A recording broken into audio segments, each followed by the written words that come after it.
سنة الله في الذين خلوا من قبل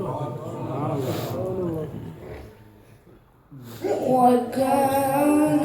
الله قدرا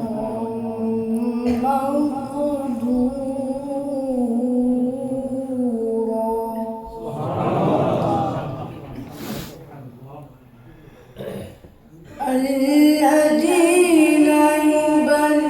يبلغون رسالات الله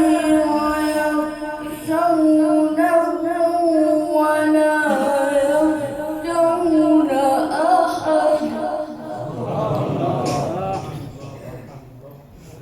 ولا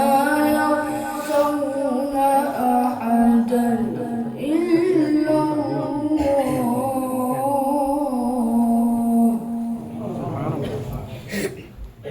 وكفى بالله حسيبا ما كان محمد أبا أحد من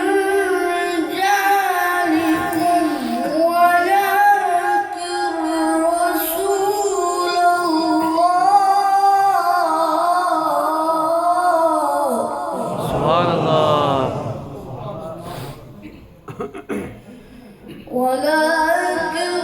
رسول الله وخاتم النبيين وكان الله بكل شيء عليما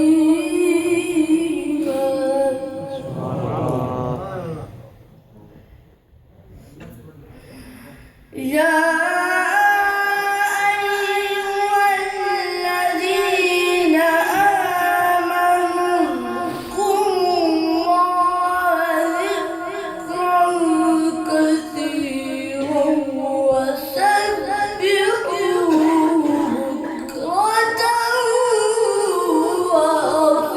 وأصيلا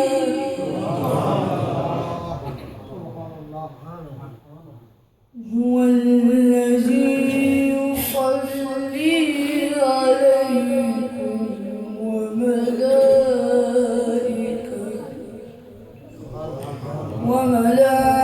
وملائكته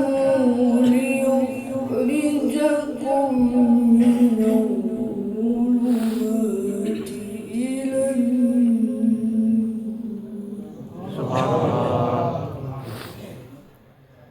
وكان بالمؤمنين رحيما صدق الله العظيم